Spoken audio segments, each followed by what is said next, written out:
నమస్తే friends, welcome back to Shreshta kitchen. నేను మీ రవలి.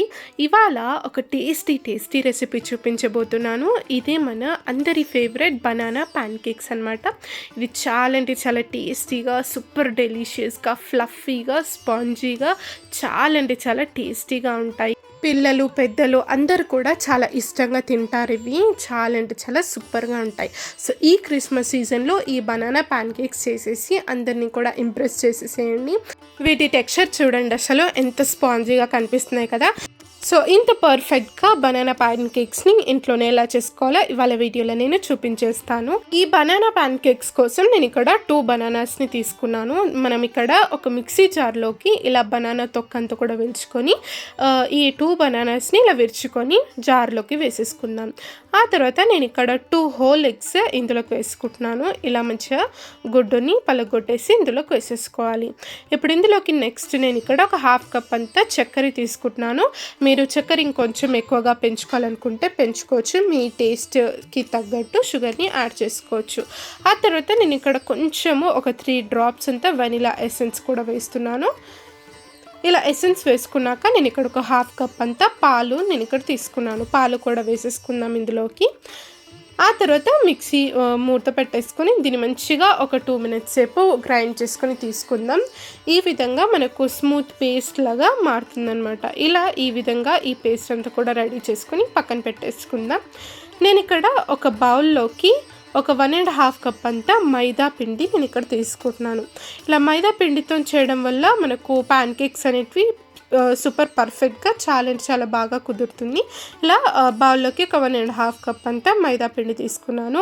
ఆ తర్వాత ఒక 1/2 స్పూన్ అంతా బేకింగ్ పౌడర్ నేను ఇక్కడ తీసుకున్నాను. బేకింగ్ పౌడర్ వేయడం వల్ల చాలా స్పాంజీగా సూపర్ ఫ్లఫీగా వస్తాయి మనకి ప్యాన్ కేక్స్. ఇలా బేకింగ్ పౌడర్ వేసుకున్నాక మైదా పిండిలో ఒకసారి బాగా కలిపేసుకున్నాక మనం ప్రిపేర్ చేసి పెట్టుకున్న ఈ బ్యాటర్ అంతా కూడా ఇందులోకి వేసేసుకోవాలి. ఇలా ఇదంతా కూడా ఇందులోకి వేసుకున్నాక నేను ఇక్కడ విస్కర్ సహాయంతో ఇదంతా కూడా ఒకసారి కలిపేసుకుంటాను. ఉండలు లేకుండా మనకు పర్ఫెక్ట్ కన్సిస్టెన్సీ బ్యాటర్ వచ్చేంత వరకు ఇదంతా కూడా మనం మంచిగా మిక్స్ చేసుకొని తీసుకోవాలి.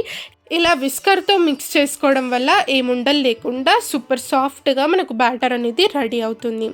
చూసారు కదా, ఈ విధంగా మనము ఒకసారి బాగా కలిపేసుకున్నాక ఇలా థిక్గా ఉండకుండా కొంచెం నేను ఇక్కడ మరికొన్ని పాలు వేసుకొని కలుపుకుంటాను. చూసారు కదా, నేను ఇక్కడ కొన్ని పాలు యాడ్ చేస్తున్నాను. పాలు యాడ్ చేసుకొని ఒకసారి బాగా కలిపేసుకుందాము. మీకు ఫైనల్గా కన్సిస్టెన్సీ ఎలా ఉండాలో మీకు చూపించేస్తాను. చూసారు కదా, ఈ విధంగా మనకు బ్యాటర్ కన్సిస్టెన్సీ ఉండాలి. దీనికన్నా మరి పల్చగా ఉండొద్దు, అలా అని థిక్గా కూడా ఉండొద్దు. ఇలా ఉంటే మనకు super fluffy and tasty pan cakes అనేటివి రెడీ అయిపోతాయి. చూసారు కదా, ఈ విధంగా మనము బ్యాటర్ ప్రిపేర్ చేసుకుని దీన్ని మనం పక్కన పెట్టేసుకుందాం. నేను ఇక్కడ దోశ పెంక ఇక్కడ నేను వేడి చేసుకున్నాను. మంటను మీడియం ఫ్లేమ్ కన్నా కొంచెం తగ్గించి పెట్టేసుకొని ఇదంతా కూడా హీట్ అవ్వనివ్వాలి.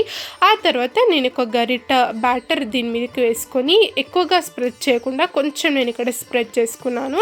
ఈ విధంగా చూసారు కదా, హోల్స్ లాగా ఏర్పడుతుంది. ఆ తర్వాత ఒక 2 మినిట్స్ సేపు చిన్న ఫ్లేమ్లో దీన్ని మంచిగా కుక్ చేసుకున్నాక ఈ విధంగా మనము మరోవైపు టర్న్ చేసుకొని ఇంకో వైపు కూడా తీసుకోవాలి. చూసారు కదా ఎంత పర్ఫెక్ట్ కలర్ మనకు ప్యాన్ కేక్స్కి వచ్చిందో. ఇదే విధంగా అన్ని ప్యాన్ కేక్స్ కూడా రెడీ చేసుకొని మనం సర్వ్ చేసేసుకోవడమే. ఎంత ఈజీగా ఉందో చూసారు కదా. తప్పకుండా ఈ రెసిపీ అయితే ట్రై చేసి పిల్లలకి మీరు అందరు కూడా చేసుకొని ఎంజాయ్ చేసేసేయండి. సూపర్ టేస్టీగా ఉంటుంది. మీది నుంచి నేను ఇక్కడ కొంచెం హనీ వేస్తున్నాను. హనీ లేదా చాక్లెట్ సాస్, చాక్లెట్ సిరప్ ఏదన్నా కూడా వేసుకొని సర్వ్ చేసేసుకోవచ్చు. చాలా అంటే చాలా డెలిషియస్గా సూపర్గా ఉంటుంది. ఇది బ్రేక్ఫాస్ట్ లాగా అయినా తినొచ్చు లేదా ఈవినింగ్ స్నాక్కి కూడా పర్ఫెక్ట్గా ఉంటుంది. క్రిస్మస్కి అయితే సూపర్గా సెట్ అవుతుంది. అందరితో కలిసి ఎంజాయ్ చేసేసేయండి ప్యాన్ కేక్స్తో. ఈ రెసిపీ నచ్చిందా మీకు? నచ్చితే తప్పకుండా లైక్ చేయండి, షేర్ చేయండి. మన ఛానల్ని సబ్స్క్రైబ్ చేసుకుని పక్కనే బెల్ ఐకాన్ కూడా ప్రెస్ చేయండి. Thank you.